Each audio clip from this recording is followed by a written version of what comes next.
მოგესალმებით მეგობრებო, დავბრუნდით შემდეგი საბრძოლო კვირით და ამჯერად ლას-ვეგასიდან, აპექსიდან გადავხტებით პირდაპირ დასავლეთ ავსტრალიაში და გვექნება UFC ფერთის კარდი. მთავარი ბრძოლით ჯეკ დელა მადალენა კარლოს პრატესის წინააღმდეგ. მოსაწყენი აპექსის კარდის მერე UFC მეეგრევე ბენგერი კარდი გვაჯახა. უმაგრესი მეინ ივენთი, სადაც ვნახავთ ჯეკ დელა მადალენას, ველთერვეითის ყოფილ ჩემპიონს, რომელმაც წინა ჯგუფში ისლამ მახაჩევთან კამარი დათმო და ეხლა ნომერ პირველი კონტენდერია ამ წონაში. მეორე მხარეს ყავს კარლოს პრატესი, რომელიც ამ ჩხუბის მოგების შემთხვევაში გადის კამარზე. ორივე მებრძოლი უმაგრესი სტრაიკერია და ბენგერი ჩხუბი გვექნება. კომეინ ივენთში ყავს ძალიან გამოცდილი UFC ვეტერანი ბენიელ დარიუში, რომელიც ბევრი ადამიანის თვალში ამ მატჩში შესაწირი ცხვარია, რადგან მისი მეტოქე კვილიან სალქილდი კლაუს ხალხის UFC-ში და უმაგრესი პროსპექტია. მეინ ქართზე ასევე ვნახავთ ჰევივეითების დაპირისპირებას ბრენდო პერიჩიჩი, ასევე ავსტრალიელი მებრძოლი, რომელიც ახალი სისხლია ჰევივეითში დაუპირისპირდება გოუთ შამილ დ ბლობ გაზიევს.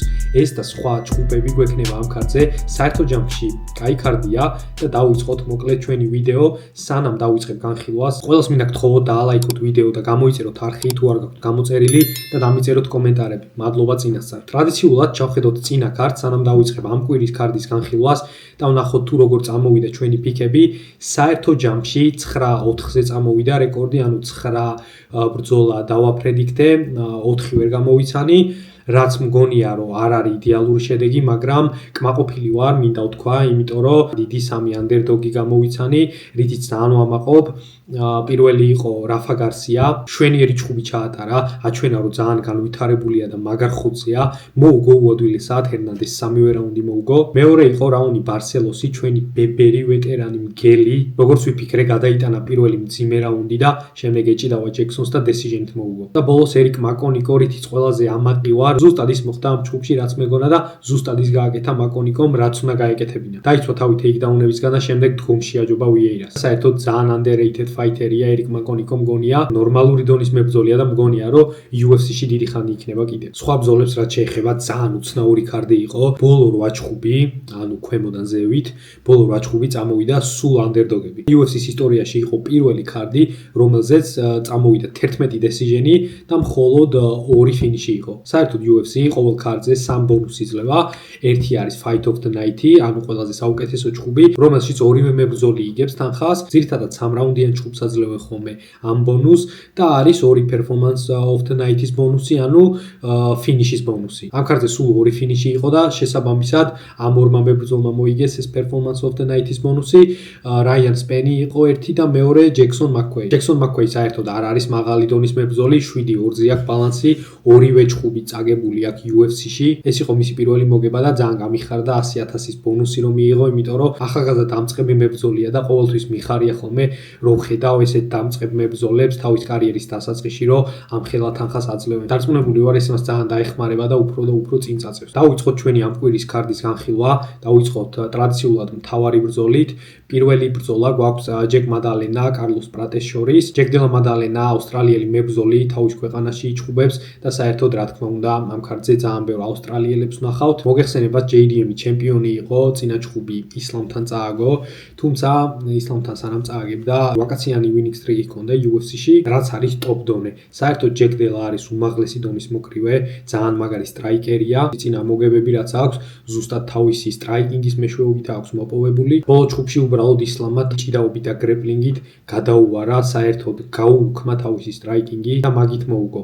მანამდე ისლამის ჩხუბამდე არავის არ დაუჩაგრია მსგავსად ჯეკ დელა. 29 წელსაა JDM და შეიძლება ითქვას, რომ ჯერ კიდევ ახალგაზრდაა, დიდი ალბათობით თავის პრაიმში ჯერ არც არის. ვფიქრობ, ეხლა ისლამთან უდიდესი გამოცდილება მიიღო, ძალიან მაგარი ჩხუბის სასწავლებელი ჩხუბი იყო ეს JDM-ისთვის და შეიძლება ეხლა ძალიან განვითარებული და ძალიან შეცვლილი JDM-ი ვნახოთ. მის მეტოქეს კარლოს პრატეს რაც შეეხება, მას ერთი წაგება აქვს მარტო UFC-ში, ეს კაცი არის ბონუსის მანქანა. თავისი წინა 7 ჩხუბიდან 6 ბონუსი აქვს აღებული და 6-ვე არის Performance of the Night, ანუ ფინიშის ბონუსი. ის ერთი რაც აქვს გამაზული არის იანგარისთან ჩხუბი, რაც დესიჟენით მორჩა და წააგო, თუმცა ძალიან მაგარი ჩხუბი იყო და სულ აი ამდენი დააკლდა მაგ ჩხუბში პრატეს რომ გერისთვის მოეგო. მაგის შემდეგ ჯეოფ ნილი დაანოკაუტა უმაგრესი spinning elbow-ი და აგერ ბოლოს ლეონ ედვარდსი უგონოდ გააგორა. მოკლედ ფინიშერია ეს კაცი და სიგიჟეებს აკეთებს რა. რო ჩავხედოთ მის მეტოქეებს, ჯინგლინგლიანი, ჯეოფ ნილი და ლეონ ედვარდსი, ეს სამი მებრძოლი, რომელიც საკმაოდ დიდი ხანი ერთმანია, UFC-ში არიან და არავის არ დაუნოკაუტებია. ზუსტად კარლოს პრატესი იყო ის მებრძოლი, რომელმაც პირველი ნოკაუტით წაგება მიანიჭა მათ. მოგეხსენებათ, ჯეკ დელაც არავის დაუფინიშებია საერთოდ და ვნახოთ თუ იქნება პრატესი ის კაცი, ვინც ამას მოახერხებს პირველად. ამ ორი მებრძოლის უნარებზეც რო ვილაპარაკოთ, როგორც თქვი, ორივე სტრაიკერია, ოღონდ ჯეკ დელა უფრო მოკრივეა, ხოლო პრატესი უფრო მუაი-თაის მებრძოლია. ანუ ჯეკ დელა უფრო მუშაობს თავისი ჯებით, თავისი პირდაპირებით და ჰუკებით, არის ძალიან ტექნიკური, აქვს ჩამჯდარი დგომი, ჰაიგარდი და ის ერთ-ერთი მებრძოლია UFC-ში სულ რამდენიმე მებრძოლიდან, რომელიც აკეთებს რამდენიმე დარტყმიან კომბინაციას. მსგავსად ილია თოფურიასი. ანუ 1, 2, 3 დარტყმიან კომბინაციას ამატებს კიდე 4, 5, 6, რაც ძალიან იშვიათია UFC-ში და ეს მიუთითებს კრივის უმაღლეს დონეს. ხოლო პრატესი უმაგრესი მუაი-თაის მებრძოლი, ძალიან მაგარი იდაყვებით და მუხლებით. გვახსოვს რატკეს რაც უქნა, მუხლი მისცა ტანში და ისე გააგორა და აგერ ჯეოფნილი სპინინგ ელბოუთი ჩაუტრიალა და გააძრო თავი. ამ დაპირისპირებაში ყველა ფიქრობს, რომ აუცილებლად ფინიში იქნება. ძალიან დიდი მოლოდინია იმისა, რომ დგომში დაჩეხონ ერთმანეთი და რომელიღაცა გაითიშოს. მაგრამ მგონია, რომ თავისუფლად შეიძლება 5 რაუნდი ვიხილოთ, 5 რაუნდიანი ომი, რომელშიც აუცილებლად იქნება ნოკდაუნები და ძალიან ბევრი სისხლი. როგორც თქვი, ორივე მებრძოლს UFC-ში თითო წაგებები აქვთ და შეგვიძლია გავავლოთ პარალელები ამ წაგებებში. ორივე მასე თუ ისე წააგო გრეპლინგის გამო. პრატეს თავიდან გერი ეჭიდავებოდა, მართალია იცავდა ძირითადად თავს პრატესი მაგ ჩხუბში, მაგრამ ძალიან აწუხებდა გერი და უკანა ფეხზე ყავდა, რაც ძალიან არ მოწონდა პრატეს და საერთოდ მგონია, რომ პრატესი უკანა ფეხზე საერთოდ არ გნობს თავს კომფორტულად და როცა იპრესება, ძალიან ცუდად ჩხუბობს, მაგრამ მიდი და დაპრესე კარლოს პრატესი. შეიძლება უცებ ისეთი იდაყვი ჩაგისვას ან რაღაცა ისეთი მოგიფიქროს, რომ გაგაძროს თავი. ხოლო ჯეკ დელას მახაჩევმა უფრო აი ესეთი მძიმე ჭიდაობით ჩაიყვანა ძირს, გააკონტროლა და ათრია. ამ ჩხუბში ვფიქრობ, მაგის საფრთხე არც ერთ მებრძოლს არ აქვს, უფრო ალბათ თუ ვინმე შეეცდება, შეიძლება ჯეკ დელა შეეცადოს, რომ რაღაც მომენტში აჭიდავდეს, თუმცა რა თქმა უნდა არ მგონია, რომ JDM-ი ჩაიყვანს ძირს პრატეს და იქ გააკონტროლებს, უბრალოდ მგონია, რომ შეიძლება აჩვენოს რამდენიმე ტეიქდაუნი, რომ უბრალოდ ბევრი აფიქროს პრატეს რა. კოეფიციენტებს რო ჩავხედოთ ამ ჩხუბში, ძალიან ახლო ჩხუბია კოეფიციენტების მხრივ. მახსოვს რამდენიმე დღის წინ თანაბარი იყო, საერთოდ ზუსტად თანაბარი იყო კოეფიციენტები, მაგრამ ეხლა ოდნავ ფავორიტია პრატესი. 1.93 აქვს ჯეკ დელას კოეფიციენტი, ხოლო პრატეს 1.93 აქვს. რა თქმა უნდა, ასე უნდა იყოს, ძალიან თანაბარი ჩხუბია. კაცმა არ იცის რა მოხდება ამ ჩხუბში. საერთოდ ყველანაირი გზით შეიძლება მორჩეს ეს ჩხუბი. შეიძლება ჯეკ დელამ დაანოკაუტოს პრატესი, შეიძლება პრატესმა დაანოკაუტოს. ვფიქრობ, დომინანტურად შეიძლება 3-4 რაუნდი მოიგოს ჯეკ დელამ, ისევე როგორც პრატესმა და შეიძლება ძალიან 50-50 ჩხუბი იყოს და split decision-ი გქონდეს. მოკლედ ძალიან რთულია ჩემთვის ამ ბრძოლაში ფიქის გაკეთება. ეხლა ორშაბათია, ვიდეოს როცა ვწერ და არ მაქვს დამატებითი პოზიციები და არ ვიცი მეტს და ნაკლებს რა კოეფიციენტი აქვს, თუმცა ვფიქრობ, რომ ნაკლებს უფრო ნაკლები კოეფიციენტი ექნება და ბრძოლა რო სრულად ჩატარდება, რა თქმა უნდა, უფრო დიდი კოეფიციენტი ექნება. საბოლოოდ მინდა ვთქვა, რომ ჩემი ფიქი ამ დაპირისპირებაში იქნება 2.5 რაუნდზე მეტი. თუმცა კიდევ ვამბობ, რომ არ ვიცი რა კოეფიციენტი აქვს. ჩემი აზრით და ჩემი გამოთვლებით, სადღაც 1.60, 1.80 შეიძლება კონდეს. ამას მე ვნახავ, როცა კოეფიციენტები დაიდება, ხოლო ჩემ ფიქს რაც შეეხება, მგონია, რომ თავიდანვე არ დაფინიშდებიან ეს მებრძოლები, წავა ჩეხაობა და ვფიქრობ, აი ფინიში თუ იქნება, ცოტა უკვე ბოლოსკენ, ან decision-იც მგონია რა. ჩავიდეთ co-main event-ზე, ბენიელ დარიუსი, კვილიან სალქელდის წინააღმდეგ, ვეტერანი პროსპექტის წინააღმდეგ. დარიუსს უკვე საკმაოდ დიდი გზა აქვს UFC-ში გავლილი და მგონია, რომ საერთოდ ბოლოსკენაა. 36 წლისაა, ძალიან ასაკშიც არ არის, მაგრამ როგორც თქვი, დიდი გზა აქვს გავლილი, ძალიან დიდი ომები აქვს გავლილი და ბოლო 5 ჩხუბიდან 3 წაგება აქვს. ბოლოს ბენუა სენდენისმა პირველივე რაუნდში პირველი ჰუკი რაც დაარტყა იმითვე გათიშა. მანამდე მოიკანოს მოუყო decision-ი, რაც საკმაოდ კაი მოგებაა ჩემი აზრით, 9 თვის წინ იყო ეგ ჩხუბი, მაგრამ იმის წინ არმან ცარუკიანმა პირველ რაუნდში დაანოკაუტა, რაც ძალიან ცუდად ჩანს, იმიტომ რომ არმანა რო განოკაუტებს, საერთოდ არ არის სახარბიელო და იმის წინ ჩარლზ ოლივეირამ დაანოკაუტა. ვფიქრობ, შეიძლება რომ სულაც ბოლო ჩხუბი იყოს ეს ბენიელს კარიერაში, იმიტომ რომ აქედან კვილიან სალქილდი მოდის ალესილი 4 ჭუბი აქვს უკვე UFC-ში ზედიზედ მოგებული. ძალიან მაგარი სკილები აქვს ამბის, ჩემი ერთ-ერთი საყვარელი მებრძოლია საერთოდ UFC-ში, 26 წლისაა, ძალიან ახალგაზრდაა და აქვს უმაგრესი სტრაიკინგი და უმაგრესი ჭიდაობა / გრეპლინგი. ანუ ყველაფერში კაია რა. კონტენდერების სერიაში აქვს გეიჯი ანგთან მოგებული. გეიჯი ანგიც ვნახეთ 2 კვირის წინ, ძალიან კაი ბიჭია, ისიც ახალგაზრდაა, ძალიან კაი მოგებაა ესეც Quillian Salkildისთვის და შემდეგ ანსულ ჯუბლი დაანოკაუტა 19 წამში UFC-ში დებიუტში. მერე Yan Ashmus ეჭუბა 3 რაუნდი, აჩვენა თავისი გრეპლინგი. ეჭიდავა Ashmus და ისე მოუგო. Ashmus-ი საერთოდ ძალიან გამძლე მებრძოლია, ურთულესია მისი დაფინიშება და ძალიან კარგად მოუგო მგონია. მერე Hakparas-თან ის ვირალური head-kick-ი რაც აქვს გაკეთებული წინა წელს, რომელიც ნომინირებული იყო წლის ერთ-ერთ საუკეთესო ნოკაუტად საერთოდ და ბოლოს აგერ ამ წლის პირველ ქარtზე ავსტრალიის ქარtზე იჭუბა ჯეიმი მულარქის პირველ რაუნდში რეარ ნეიქედით მოუგო. მოკლედ ძალიან მაგარი ბიჭია, მგონია რომ ძალიან დიდი მომავალი აქვს. ფიქრობ ტოპ 5-ში აუცილებლად ვიხილავთ. არ ვიცი ჯერჯერობით საჩემპიონო დონე რამდენად არის, მაგრამ მგონია რომ ტოპ 5-ის მებრძოლი უკვე არის. ბევრს აღარ გავაგრძელებ ლაპარაკს ამ ჭუბზე. კოეფიციენტებს ჩავხედავ, 1.19 აქვს Salkild's, ძალიან დიდი ფავორიტია, რა თქმა უნდა, 4.55 ბენიელას წინააღმდეგ. ჩემი პიკი იქნება Quillian Salkild's გამარჯვება. ფიქრობ რომ ბენიელას თავიდანვე დაანოკაუტებს, მსგავსად წინა ჭუბისა. ფიქრობ ბენიელას ყბა უკვე პენსიაზეა და მსგავსად წინა ჭუბისა მგონია რომ პირველ რაუნდში დაანოკაუტებს Salkildi, თან აი მოიკანოს თან ის ჭუბი რაც მოიგო პირველ რაუნდში იქაც დაანოკდაუნა მოიკანო უბრალოდ მერე დაიღალა და მაგით გაუკაჩა. აქ მგონია რომ Salkildi მსგავსად თუ დააგდებს მერე აღარ წამოაყენებს დარიუშს და საერთოდ ფიქრობ რომ არც დაჭირდება მიყოლება ისე გათიშოს. შემდეგ ჭუბი მძიმე ბიჭების ჭუბი გვაქვს ბემბემ პუივასა ლუის ადერლენდის წინააღმდეგ. ლუის ადერლენდი ეხლახანს ჩაჯდა ამ ჭუბში. ტაიტუივასას აქვს 6 კაციანი losing streak-ი. საერთოდ კიდე როგორ არის UFC-ში ძალიან გასაკვირია, მაგრამ უნდა ეჭუბა საერთოდ თავიდან ტაიტუივასას შენ შარაფთან, ანუ UFC-მ მისცა საერთოდ ყველაზე ცუდი heavyweight-ი.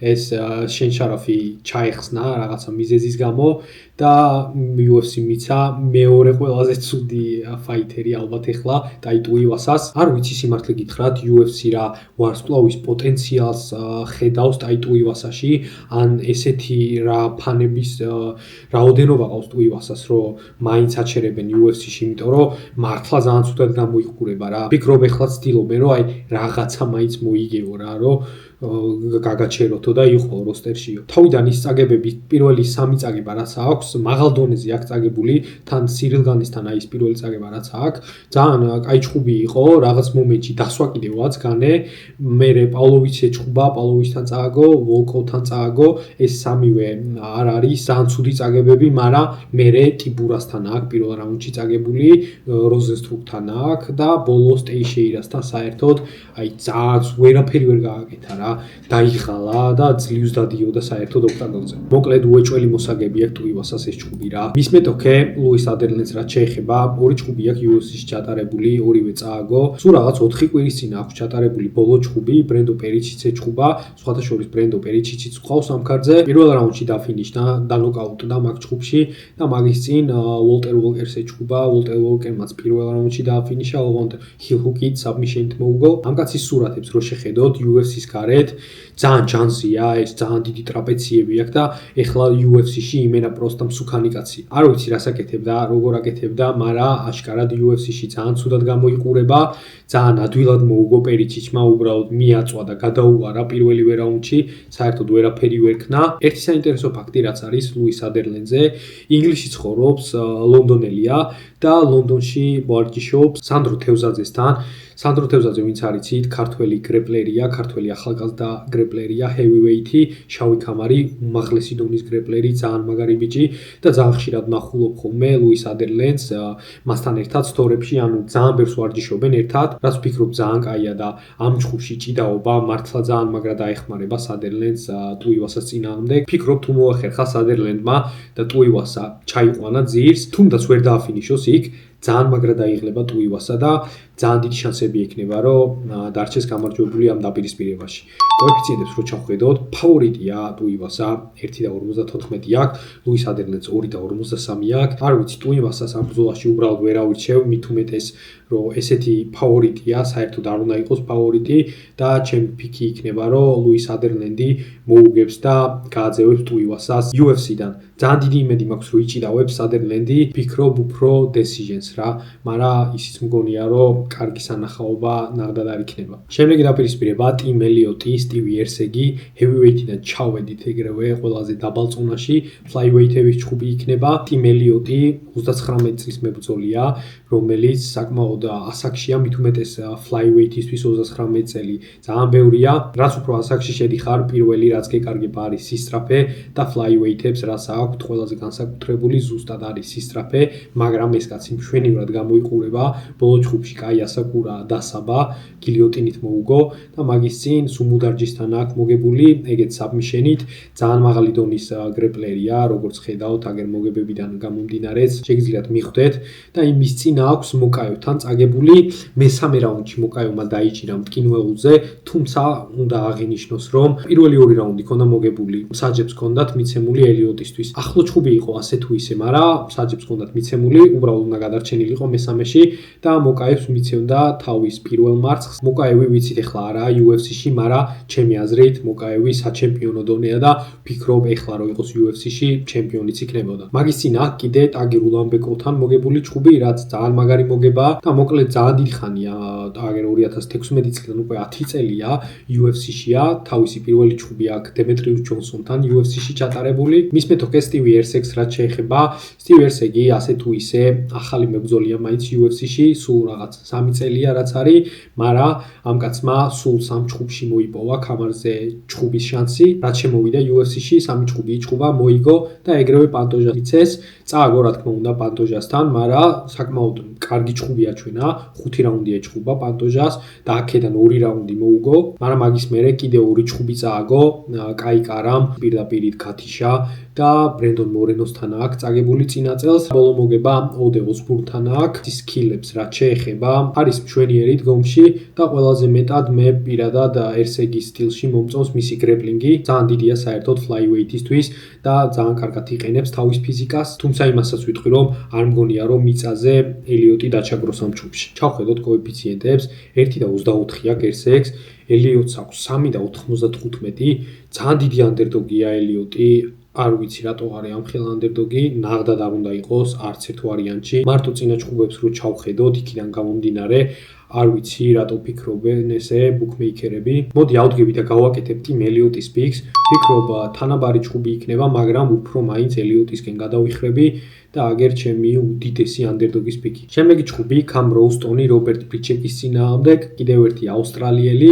ამ ქარზე საერთოდ ყველა ჩხუბში თითო ავსტრალიელი მაინც გვყავს. ორი ასე თუ ისე UFC-ს ახალი წვეული მებრძოლი, ორივეს 2 ჩხუბი აქვს ჩატარებული UFC-ში. რობერტ ბრიჩეკს ერთი წაგებული აქვს და მერე მოგებული, ხოლო კამ როუსტონს ორივე მოგება აქვს. კამ როუსტონს პირველი ჩხუბი პეტროსკისთან აქვს მოგებული, შემდეგ კოდი ბრანდეჯთან. არ არის მაღალი დონის მოგებები, თუმცა ორივე ფინიში აქვს, ხოლო ბრიჩეკმა პირველი ჩხუბი პოტიეირასთან წააგო, რაშიც ძალიან ცუდად იჩხუბა და ძალიან არ მომეწონა და შემდეგ აჩხუბეს ბრედ ტავარესთან, რომელშიც მეგონა რომ წააგებდა, იქიდან გამომდინარე თუ როგორ ცუდად გამოიყურებოდა დებიუტში, მაგრამ დაანოკაუტა მესამე რაუნდში ტავარესი, გადაუარა საერთოდ ტავარეს მაგ ჩხუბში თავიდან ნოკდაუნიც მისცა და საერთოდ ძალიან კარგად იჩხუბა, აჩვენა თავისი სკილები მშვენივრად. ამ დაპირისპირებაში პირდაპირ ვიტყვი, რომ კემ როუსტონი დიდად არ მომწონს, ძალიან ჟირაფის სინდრომი აქვს ამ კაცს, აი ყველა ჩხუბში ძალიან თავი ქონდა, ყბა ძალიან ზევით ქონდა, თან მაღალი ტიპია საერთოდ და აი ბოლოს ბრანდეჯთან თავიდან ძალიან ახლო ჩხუბი იყო, სანამ დაანოკაუტებდა ბრანდეჯს. ფიქრობდი ძალიან თავისუფლად შეიძლებოდა ბრანდეჯს მოეგო, ფიქრობ რომ საკმაოდ ადვილად შეიძლება რამე მძიმე დარტყმაზე კემ როუსტონის დაჭერა. კოეფიციენტებს რო ჩავხედოთ, ფავორიტია როუსტონი 1.53 აქვს, მაინც სახლში ჩხუბობს, ხოლო ბრიჩეკს 2.77 აქ. მოიტყვი რომ ბრიჩეკი დაიჭერს რაღაცა დარტყმაზე და მგონია რომ გააგორებს Cam Rostons. თან პოლონელია, მოგეხსენებათ, პოლონელ მებრძოლებს ძალიან ბალეში გობ, ცოტა მიკერძოებული ვიქნები და გავაკეთებ picks Robert Brycheks. ესეც ჩემი ზედიზედ მესამე underdog pick-ი და გადავიდეთ შემდეგ ჩხუბზე, რაც გვაქვს Junior Tafa, Kevin Christian-ის წინააღმდეგ. საკმაოდ დაბალი დონის matchup-ია ეს. უბრალოდ Junior Tafa არის ავსტრალიელი, შეავსეს ქარდი Junior Tafa-თი. ვფიქრობ მიცეს საკმაოდ შესაფერისი matchup-ი, რომ მოიგოს ეს ჩხუბი Junior Tafa-მ. თავიდან heavyweight-ში დაიწყო თავისი UFC კარიერა Junior Tafa-მ. შემდეგ ჩავიდა ეხა კარიერის ამ მომენტში. ჩხუბობს light heavyweight-ში, ანუ ქვემძიმეში ჩავიდა. 7 ჩხუბი აქვს ჩატარებული. 5 მარცხი აქვს, ბოლო 2 ჩხუბი წაგებული აქვს. საერთოდ კიკბოქსიორია, კიკბოქსინგში ჩხუბობდა და მაკედან არის გადმოსული, ეხლა ხანს დაიწყო MMA. მის მეტოქე Kevin Christian-ს რაც შეეხება, ერთი ჩხუბი აქვს UFC-ში ჩატარებული. წაგებული აქვს პირველივე რაუნდში წააგო Billy Elikanas-თან. მანამდე Dana White-ის კონტენდერების სერიაში აქვს მოპოვებული კონტრაქტი, თუმცა ძალიან ცუდად გამოიყურებოდა, მგონია საერთოდ ძალიან დაბალი დონის მებრძოლია. აგებდა იმ ჩხუბს კონტენდერების სერიაში, თუმცა დაიღალა თავისი მეტოქე თვითონაც ძალიან დაღლილი იყო, ძალიან ცუდად ჩხუბობდა და ქვემოდან დაიჭირა ტრაიანგლზე და მაგით მოიგო კონტრაქტი. პირდაპირ კოეფიციენტებს ჩავხედავ ამ ჩხუბში, ფავორიტია Tafa 1.47 აქვს კოეფიციენტი, 2.63 აქვს Kevin Christian-ს, მგონია სამართლიანია და ჩემი პიკიც იქნება Junior Tafa-ს გამარჯვება. შემდეგი ჩხუბი ავსტრალიელი Jacob Malkouni, Gerald Meerschaert-ის წინააღმდეგ. Gerald Meerschaert-ი კიდევ ერთი ვეტერანი UFC-ს ამ ქარtზე, საკმაოდ ცუდად გამოიყურება. თავისი ბოლო 4 ჩხუბი წაგებული აქვს, პირველი მარცხი ამ 4-დან დერიდერთან აქვს, შემდეგ ტავარესთან აქვს, Oleksiy-ჩუკმა გათიშა მერე და ბოლოს Kyle Daukausმა დასაბა. ძალიან ლეგენდარული მებრძოლია GM3. UFC-ს ფანებს ძალიან უყვართ ის, მეც ძალიან მიყვარს. 38 წლისაა, ეხლა ასაკშია, კარიერის ბოლოსკენაა, მაგრამ გვახსოვს Gerald Meerschaert-ის პერფორმანსები, როცა გადაიტანდა ხოლმე თავიდან პირველ-მეორე რაუნდს და ბოლოსკენ აფინიშებდა თავის მეტოქეებს.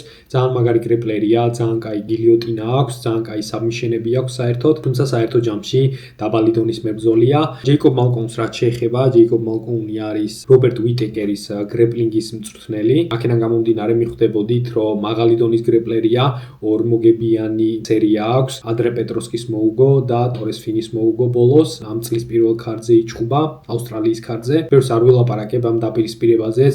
ძალიან მინდა რომ GM3 მოიგოს, მაგრამ ძალიან დაბალი შანსი მგონია. აგერ კოეფიციენტებიც მეთანხმებიან, 1.08 აქვს Malkouni-ს, ყველაზე დიდი ფავორიტია საერთოდ ქარtze, 7.50 აქვს GM3-ს და ჩემი პიკი იქნება Jacob Malkouni-ს გამარჯვება. გადავიდეთ შემდეგ ჩუბზე, Wins Morales-ი, Colby Thickness-ის წინააღმდეგ. Wins Morales-ი ადრე UFC-ში იყო, 2022 წელს გაუშვეს.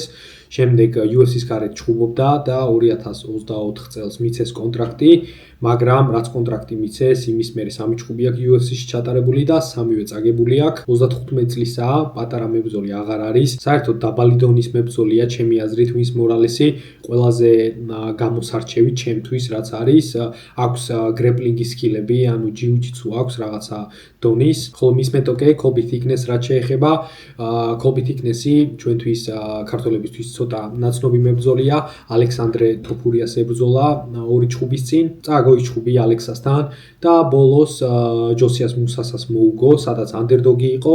Colby Thickness-ი არის ალექს ვოლკანოვსკის sparring პარტნიორი, ახალგაზრდა 26 წლის არის და ყველაზე გამოსარჩევი თავის მეტოქისნაირად მგონია, რომ Colby-ს აქვს გრეპლინგი, დიდად ამკაცი სტრაიკინგი არ მომწონს მე, მუსიასასაც წინა ჩხუბში თავისი გრეპლინგით მოუგო. 1.79 აქვს Colby Thickness კოეფიციენტი, სულ პატარა ფავორიტია, 1.98 აქვს Wins Morales და მგონია, რომ Thickness-მა უნდა მოუგოს Morales ეს ჩხუბი, ჭიდაობითაც უნდა აჯობოს, ძირსაც შეიძლება გააკონტროლოს და დგომშიც ვფიქრობ, რომ უკეთესი უნდა იყოს Colby და ჩემი პიკი იქნება Colby Thickness-ის გამარჯვება. შემდეგი ჩხუბი Shamil the Goat Gaziev-ი და უპირისპირდება Brent Operichits. Shamil Gaziev-ს სულ 5 ჩხუბი აქვს UFC-ში ჩატარებული, აქედან 3 მოგებული აქვს და 2 წაგებული. პირველი ჩხუბი რაც ჩაატარა UFC-ში დებიუტი მოიგო ბუდაი და აფინიშა მეორე რაუნდში, რაც ძალიან კაი მოგებაა, მაგრამ მერე როზენსტრუკთან ისეთი საზიზღარი ჩხუბი იჩხუბა. მეხუთე რაუნდში აღარ გამოვიდა უბრალოდ, ისეთი დაღლილი იყო, ვეღარ სუნთქავდა, ქოშინებდა. ბოლოს ვალდო სალსაბოიაკოსთან პირველივე რაუნდში გადაუარა და აფინიშა და ანოკაუტა. ხდება ავსტრალია Brent Operichits, რომელიც ძალიან კარგად გამოიყურება UFC-ში. ვფიქრობ ახალი სისხლია heavyweight-ში. ორი ჩხუბი აქვს ჩატარებული, ელიშა ელისონი პირველ რაუნდში დაანოკაუტა და ბოლოს როგორც გითხარით, ლუის ადერლენდთან აქვს მოგებული ჩხუბი, ლუის ადერლენდი, რომელიც ასევე ყავს ამ ქარდზე ტაიტუ ივასასთან. ძალიან აგრესიულია ბრენდო პერიშიჩი, ძირითადად ყველა მოგება მსგავსად აქვს, თავიდანვე გამოდის და აგრესიულად უტევს თავის მეტოქეებს. ერთი წაგება აქვს თავის კარიერაში და ისიც მეორე რაუნდში. ვფიქრობ მისი სტილი ძალიან იმუშავებს შამილ გაზიევის წინააღმდეგ, რადგან წინა ჩხუბში ნახეთ გაზიევს როგორ გადაუარა კოსტამ მსგავსად თავიდანვე მიაწვა, ეგრევე არანაირი გაფრთხილება არაფერი, ეგრევე მიუშვა და გათიშა. ზუსტად მაგას აკეთებს პერიჩიჩი, ამ ჩხუბშიც რა თქმა უნდა მაგას გააკეთებს და მგონია რომ თავიდანვე პირველ რაუნდში დააფინიშებს გაზიევს. 1.66 აქვს პერიჩის კოეფიციენტი, გაზიევის 2.18-ის წინააღმდეგ, მშვენიერი კოეფიციენტია ჩემი აზრით და ჩემი პიკი არის ბრენდო პერიჩიჩი. შემდეგი ჩხუბი უეს შულცი ბენ ჯონსტონის წინააღმდეგ. უეს შულცს ერთი ჩხუბი აქვს UFC-ში ჩატარებული და წაგებული, რომელშიც ძალიან ცუდად გამოიყურებოდა. ეს ბიჭი არის მოჭიდავე და გრეპლერი, ძირს უყვარს თავის მეტოქეების გადაყვანა და იქ მტკინვეულის მოძებნა, თუმცა პინასთან, აი დებიუტში საერთოდ ვერაფერი ვერ ქნა. საერთოდ პინას დაბალი დონის ტეიქდაუნ დიფენსი აქვს. კაი სტრაიკერია, მაგრამ ტეიქდაუნ დიფენსი ძალიან ცუდი აქვს. ადგა უბრალოდ და გადაუარა იმ ჩხუბში უეს შულცს. იმ ჩხუბში უეს შულცი საერთოდ მებრძოლს არ გავდა, უბრალოდ რიგითი მოქალაქე იყო ვიღაცა, მაგრამ იმის წინ დანა ვაითის კონტენდერებში აქვს მოპოვებული კონტრაქტი და ძალიან მაგარი საბმიშენით აქვს მოგებული, სულევ სტრეჩით აქვს მოგებული, რაც იმას მიუთითებს, რომ მართლა მაღალი დონის გრეპლერია, იმიტომ რომ სულევ სტრეჩი არაა საერთოდ ადვილი გასაკეთებელი. სულევ სტრეჩი არის, როცა ზურგს აუღებ და შემდეგ გადაწვდები ოპონენტს ფეხს და იმ ფეხს ამოუწევ. საერთოდ უეს შულცის კარიერას რო ჩავხედოთ, ან საბმიშენით აქვს მოგებები, ან ძის გადაყვანილი მეტოქეები ground and pound-ით ყავს დაფინიშებული. ხოლო მის მეტოქე ბენ ჯონსტონს რაც შეეხება, ავსტრალიელი მებრძოლია, ძალიან უცნაური რეკორდი აქვს, რო ჩავხედოთ, საერთოდ პირველი ჩხუბი რაც აქვს ჩატარებული აქვს პროფესიონალური ჩხუბი 2010 წელს ჩატარებული და იმის მერე საერთოდ 12 წელი არ აქვს ნაჩხუბარი, მერე 12 წლის მერე 2022 წელს იჩხუბა, წააგო ეგრევე და იმის შემდეგ აგერ 4 კაციანი winning streak-ი აქვს UFC-ს გარეთ და ეხლა დებიუტი ექნება UFC-ში. 5 ჩხუბიდან 4 საბმიშენი აქვს გაკეთებული, rear naked-ი კერძოდ, ერთი აქვს მარტო ნოკაუტით მოგებული, მაგრამ ეს კაცის გრეპლერი საერთოდ არ არის, Muay Thai-ის მებრძოლია, მაგრამ ძირს გადასვლის შემთხვევაში აგერ მშვენიერად აფინიშებს თავის მეტოქეებს. ვფიქრობ უეს შულცი შეეცდება მის ძირს გადაყვანას და ვფიქრობ აუცილებლად რაღაც მომენტში ძირს მოხვდებიან ეს მებრძოლები. ვფიქრობ რომ უეს შულცი უფრო მაღალი დონის გრეპლერია და თუ გამოაჩინა თავისი გრეპლინგი და მსგავსად წინა ჩხუბში როგორც იჩხუბა, მასე არ იჩხუბა, ვფიქრობ უნდა მოიგოს ამ დაპირისპირებაში. ანდერდოგია უეს შულცი 2.38 აქვს, ბენ ჯონსტონის 1.57-ის წინააღმდეგ და ჩემი პიკი იქნება უეს შულცის გამარჯვება. გადავიდეთ შემდეგ ჩხუბზე, რაც გვაქვს ჯონათან მიქელიფი თუ მაიკლიფი, არ ვიცი როგორი გითხება, ტემბა გორიმბოს წინააღმდეგ. ჯონათან მაიკლიფი არის ავსტრალიელი მებრძოლი, ორი ჩხუბი აქვს UFC-ში ჩატარებული და მშვენივრად გამოიყურება. პირველი ჩხუბი კევინ ჯუსეს მოუგო, შემდეგი ობან ელიოტს მოუგო. ანდერდოგი იყო ობან ელიოტთან და ძალიან გამაკვირვა, ძალიან მაგრა ეჩხუბა ობან ელიოტს და მეორე რაუნდში rear naked-ით დაასაბმითა, რაც ძალიან მაგარი მოგებაა მეორე ჩხუბისთვის UFC-ში. ხოლო ტემბა გორიმბოს რაც შეეხება, აგერ ბოლო ორი ჩხუბია, წაგებები აქვს. თავიდან ძალიან დიდი ჰაიპით გაიჩნდა ტემბა გორიმბო თავისი ინტერვიუების შემდეგ, აფრიკელია, ძალიან ემოციური ტიპია და მოკლედ ძალიან გავირალურდა მისი ინტერვიუები და დაჟე დუეინ ჯონსონი დაუკავშირდა და სახლი აჩუქა მაიამიში და ეხლა საერთოდ როგორც ვიცი, Under Armour-ი ასპონსორებს Project Rocky. იმის მერე რაც ტემბა გორიმბომ ჯერემია ველსთან წააგო თავისი ბოლო ჩხუბი, წინა წელს იყო ნოემბერში და იმის მერე წავიდა და ვლადიკავკაზში იყო ამ დროის განმავლობაში და იქ ვარჯიშობდა, ემზადებოდა და ამ ბრძოლისთვის კემპი ზუსტად მან დააქვს გავლილი, რაც იმას ნიშნავს, რომ დიდი ალბათობით თავის ჭიდაობას გაიუმჯობესებდა. და ვფიქრობ, ზუსტად ძალიან მაგარი ტესტი ექნება ჯონათან მაკალიფის სახით. ნახოთ ერთი რა ასწავლეს თემბას ვლადიკავკაზში. 1.29 აქვს მიქალევს კოეფიციენტი, ხოლო გორიმბოს აქვს 3.53, ძალიან დიდი ანდერდოგია თემბა გორიმბო. გონია მიქალევი არ უნდა იყოს ამ ხელა ფავორიტი, მაგრამ საერთო ჯამში შემთხვევაში მგონია რომ უკეთესი მებრძოლია და მგონია რომ მაინც საბოლოოდ მოიგებს ამ დაპირისპირებაში. მივოდექით ბოლო ჯგუფს /პირველ ჯგუფს, რაც გვაქვს კოდი სტილი დომარ ფანის წინააღმდეგ.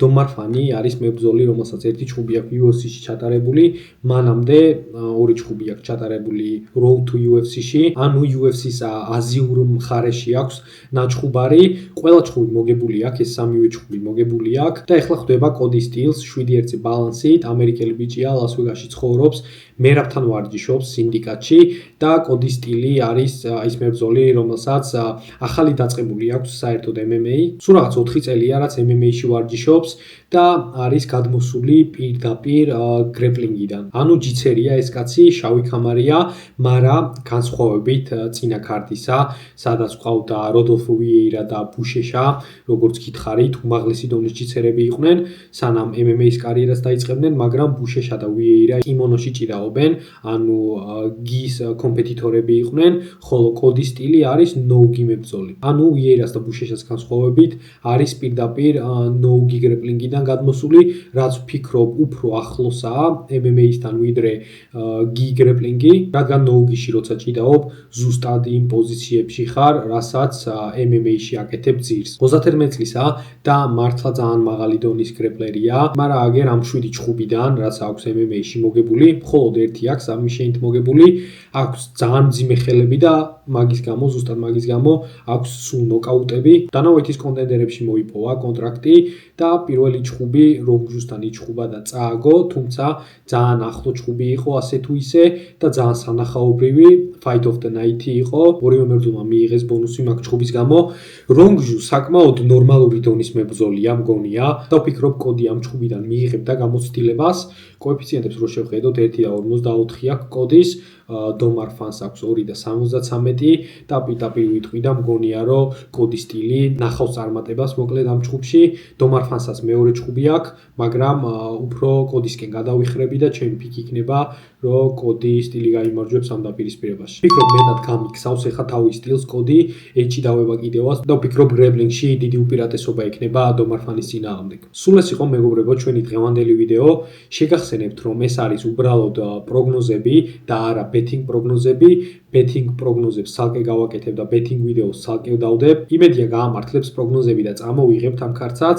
დალაიქეთ ვიდეო, გამოიწერეთ არხი, დამიწერეთ კომენტარები და შევხვდებით შემდეგ ვიდეოში. Peace out.